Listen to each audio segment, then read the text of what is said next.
If you're somebody who's been dealing with grief, whether that's the loss of somebody that you loved or ambiguous grief, the loss of something, whether it be a job, somebody's personality, a divorce, diagnosis, or any of that in the category of ambiguous grief, and you want to get some guidance from tarot, then you're going to love this video. If we haven't met before, my name is Francisca. I am the owner of Breathe, Connect, Thrive, a healing studio in Houston, Texas, where I help people breathe through their emotions with breath work, reconnect with their mind, body, heart, and soul in restorative yoga, and gain some clarity through tarot. So this is part 2 in the 3-part series of healing from grief. And in today's video, I'm sharing 3 tarot spreads that you can use to help you, whether you're dealing with ambiguous grief, if you need to heal from grief, and to lay things to rest. So for these readings, I am using a mix of tarot with oracle. Please keep in mind that these are general readings. So if one of these readings does resonate for you and you want to go a little bit deeper, or you want to get a more personalized reading, you can click on the link in the description box below so you can book a tarot reading either in person here at the studio or online. So let's jump into the readings. I do have 3 readings for you. Timestamps will be on the description box below. So I'm using the Light Seers tarot deck along with the Angels and Ancestors. I feel like that is a really great way to get some guidance from Source Spirit, or maybe your angels, or maybe your ancestors. The Descansos tarot spread is one I created a while back for the Laying Things to Rest series, or this Descansos series that I did. I think it was October of 2020, or maybe October 2021, or October 2022. But this is a spread that is a really great spread to use with ambiguous grief. So ambiguous grief, if you're not sure what that is and you kind of want to get a rundown of that, I did talk about that in the first video in this series, and I feel like that's something that's not honored as much as classic grief. So ambiguous grief is the grief of a loss of something instead of the death of someone. It can be the loss of somebody's personality, whether you're dealing with somebody who has Alzheimer's, maybe a divorce, maybe a death, a diagnosis, maybe even a loss of a body part. You might even, or maybe even the loss of a job, whether that's you leaving the job or getting fired from a job or having to move on. Yeah, and maybe even a loss of lifestyle. So I feel like this is a really great spread to use. I'm going to use the Light Seers tarot deck for the first 3 questions, and then the Angels and Ancestors for the last question. And I'll be reading directly from the guidebook for the Angels and Ancestors and using my intuition in regards to the tarot. So here we go. So I'm going to change that first question slightly for this particular video. What is the energy around this thing I need to lay to rest? So that's card 1. Card 2, using tarot again. What are the challenges around this event? Card 3, how can I bless and release this Descansos? And again, if you don't know what a Descansos is, I'll link the video in the description box below. And the card 4 is, and the 4th card is, what is the guidance from Spirit? Using the Angels and Ancestors for that. So wow. Okay, so what I'm getting in this reading, so we start off with the Lovers, and I like to look at this like as a journey. And it's really interesting because we start off with the Lovers, and it's these 2 beautiful souls just intertwined. And in the original Rider-Waite tarot deck, this is looked at as a choice card, like making the choice between like love and lust, or between because there was a devil and then there's a man and a woman in the original Rider-Waite deck. And you may look at this as a choice, but I feel like this is a choice to kind of be intertwined, have some receptive energy, some energy that gives and receives, the masculine and the feminine, that energy, that fluid energy, because we need both. We need the action-oriented, analytical giver, which is the masculine energy, but we also need the receiving energy, the energy that nurtures, the energy that's intuitive, the energy that's creative, the energy that flows into and through us, which is the feminine energy. And so I feel like the energy around this thing that you need to lay to rest is the energy of not feeling fulfilled, of not feeling like things were receptive and reciprocal, or balanced or equal. And that may be the thing that you need to, or the energy around this thing that you need to lay to rest. What are the challenges with this event? It may have felt like this person, place, or thing, or this event felt like it was something that lit you up, felt like it was something that really made you feel good about yourself, and really kind of helped your emotions, kind of filled your cup, right? And filled your emotional cup. How can you bless and release this? Again, there's a lot of balance going on here. Find that stable ground, find that stable, secure energy that is sustainable. So sometimes if we're giving too much, it's not sustainable. Sometimes if we're, always getting what we want, and, things are always like, yes, yes, yes, or we're giving too much, we're always saying yes to the things, it can be hard to get yourself into balance. And that is where I feel like the blessing and releasing comes in. Blessing the situation that was there, blessing the event, blessing the good things that came out of it, finding the treasure within.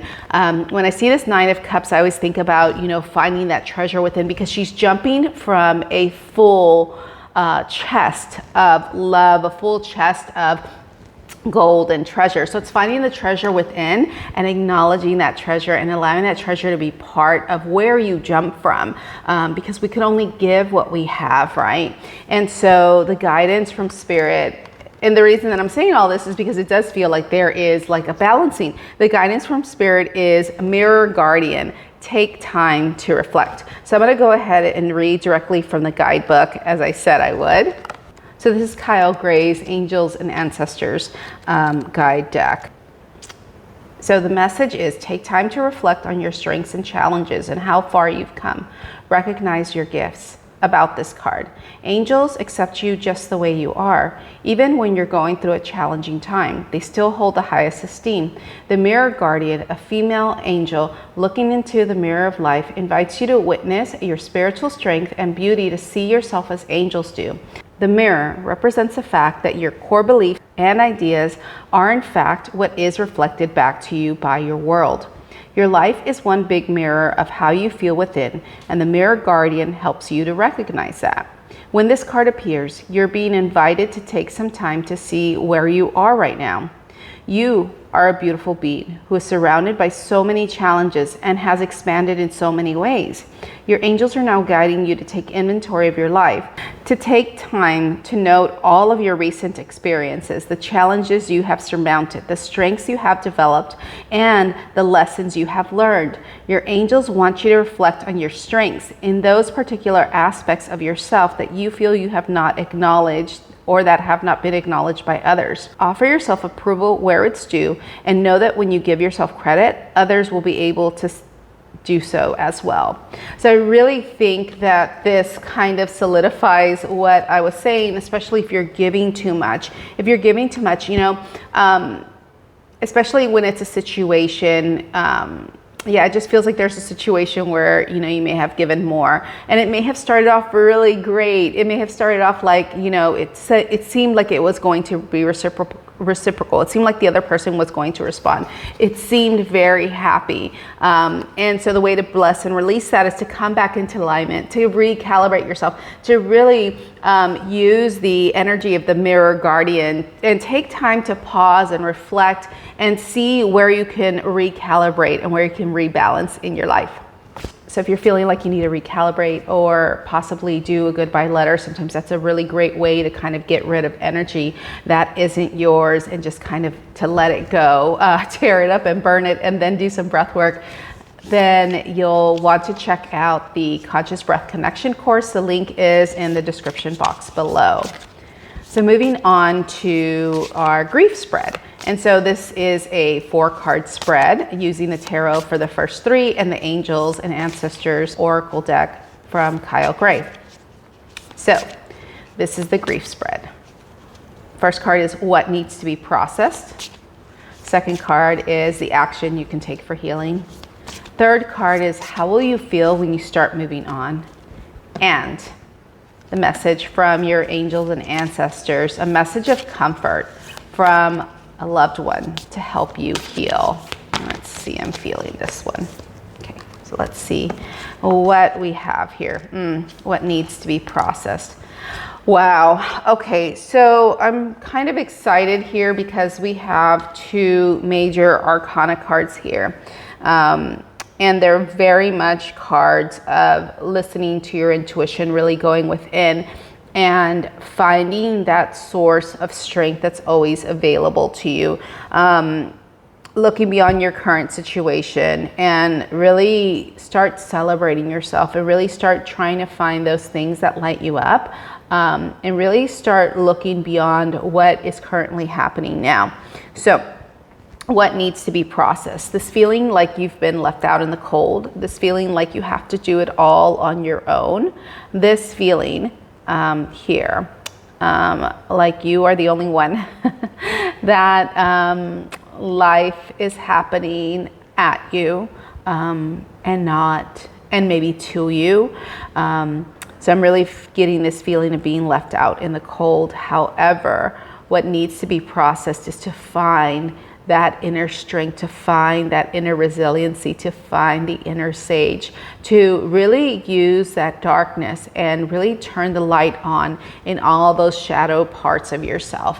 To know that you are already whole and healed. There's nothing that is broken within. Sometimes when we go try to heal ourselves, we keep looking and looking and looking for the root cause. And sometimes looking for the root cause can make things a little bit more difficult, right? And, you know, as somebody who works with people kind of looking for the root cause and helping them look at the root cause, there's only so much you can unearth. You know, once you get to the root, like that's pretty much it. Now it's time to replant. Now it's time to sow the seeds of joy and fun and really finding those things that light you up.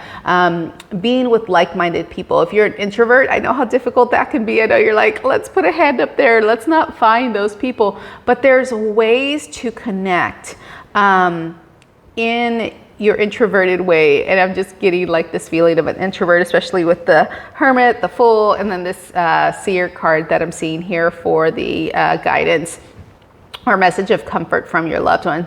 But the action to take for healing is to really start celebrating yourself. You have been through so much. You have been through so much. And it was so very difficult to be left out in the cold. It was so very difficult that your loved one left. It was so very difficult. And I'm going to get all emotional here because, you know, when somebody leaves us, when somebody dies, it's very difficult to make sense of that. And it can turn our whole world upside down. And so I just want you to know that your loved one isn't thinking of you in the way that you feel like they're thinking of you. That was really interesting because I got like this really, this feeling of, you know, I could have done more, I could have done something different. But I saw something this morning on Instagram and I'm going to repeat it. Just because things could have been done differently doesn't mean that they would have turned out better. So just because things could have been done differently doesn't mean that they would have turned out better.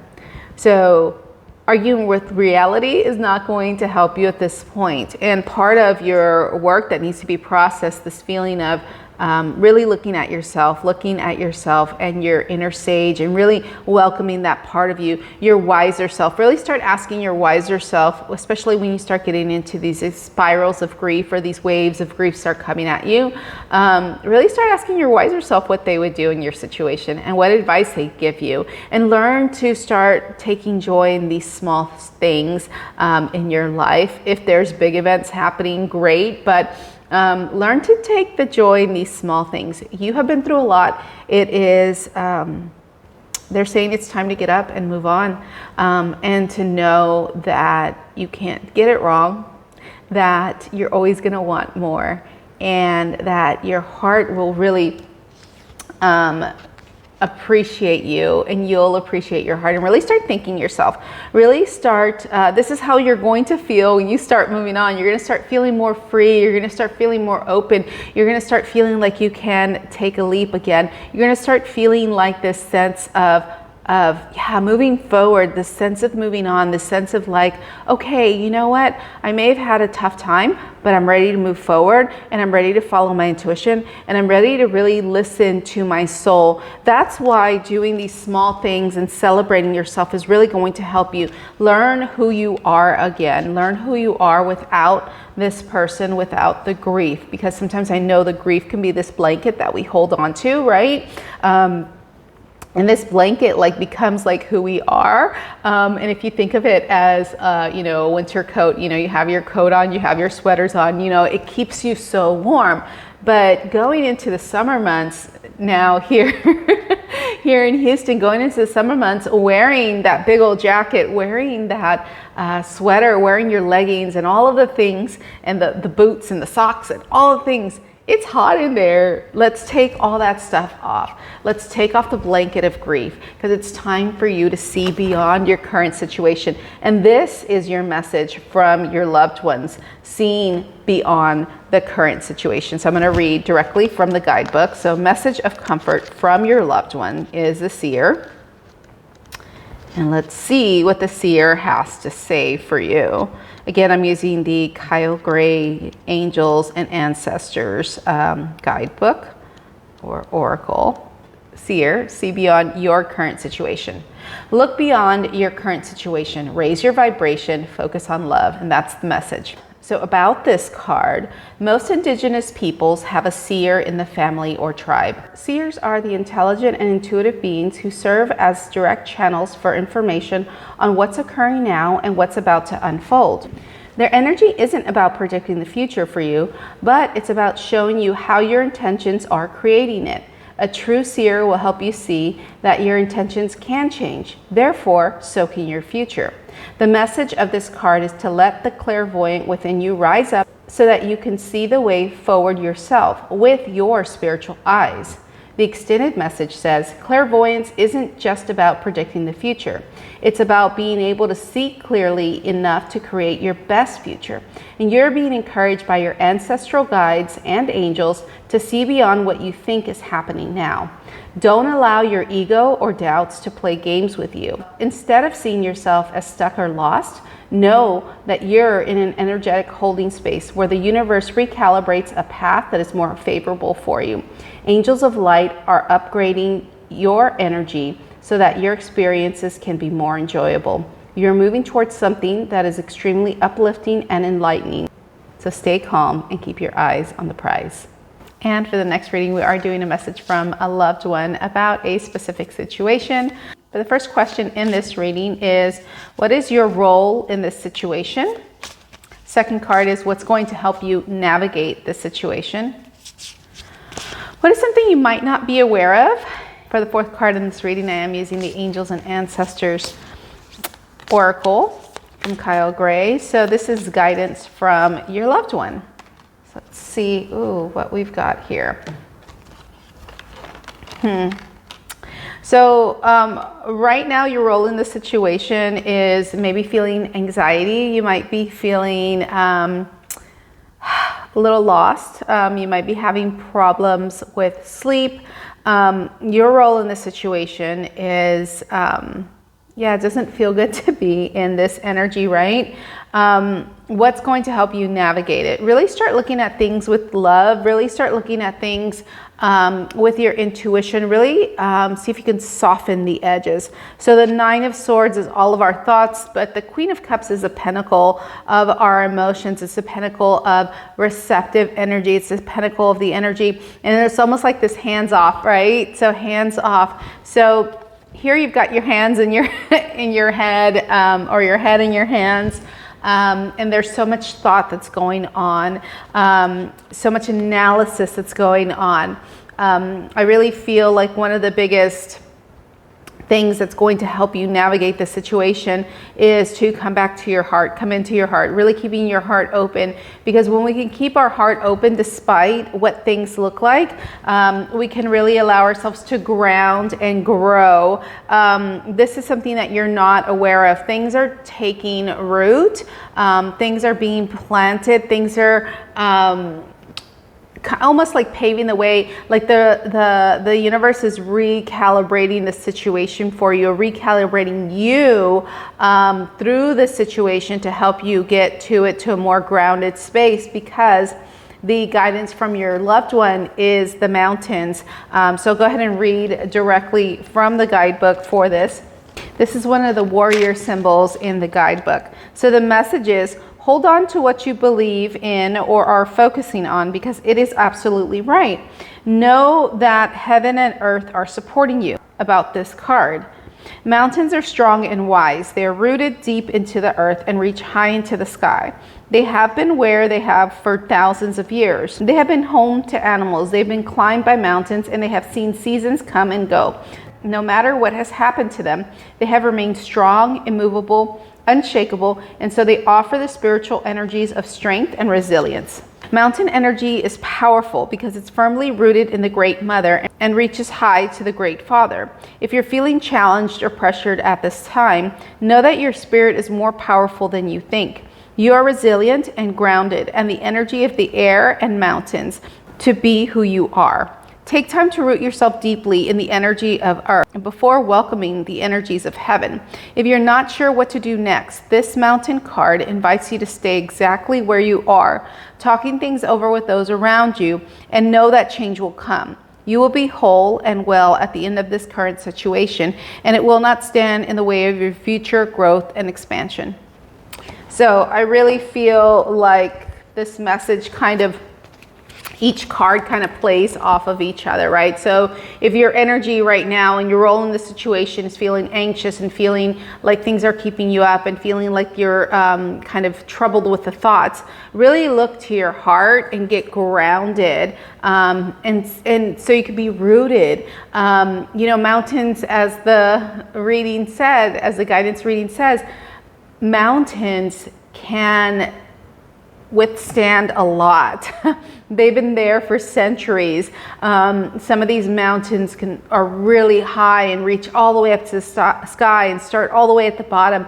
And the point that I'm trying to make is that sometimes we feel like our problems, the situations that we're going through, are insurmountable. Like they're not going to end. Like we feel like this energy of like all of the things that are up in the air. But we have to remember that we have been through so much, especially if you're dealing with grief. We have to remember that we are stronger than we think. Grief and losing somebody or losing something does something to us. It changes us. And again, we don't know how strong we're going to be when we lose somebody or something that we love. We don't know the capacity that our heart has to hold. But you are so fucking strong, and you can do this, and you can get through this. You can really get through this. You can really allow those things that are not your responsibility to be hands off on it. And being hands off doesn't mean not caring. Being hands off is conserving your energy. It's about coming back home to yourself, coming back to those things that you can control and really focusing on those things. Focus on those things, focus on your breath, focus on your self-care, because those are the things that you can control. You may not be able to control, getting up in the middle of the night, but you can control how you lull yourself back to sleep. You can control how you nurture your body, listen to your soul, listen to what grounds you, and really take those steps to do that. Again, if you're not sure how to do that and you need some help navigating through grief, whether it's through an active form of breathing, conscious connected breath work with me, either online or in person, or it's a tarot reading to get some clarity, we can do that too. Or you just need to restore your mind, body, heart, and soul in some restorative yoga. You can do that in person here at the studio. As always, please only take what resonates for you and leave the rest behind. And if you feel like diving a little bit more into these messages from loved ones or into part 1 of the grief series, I'll leave those videos for you here. And you want to come back for the final installment of the Healing from Grief series, where I'll share a soothing breathwork practice that you can do to help you heal and move forward from grief. That's it for now. I'll see you next time. Bye.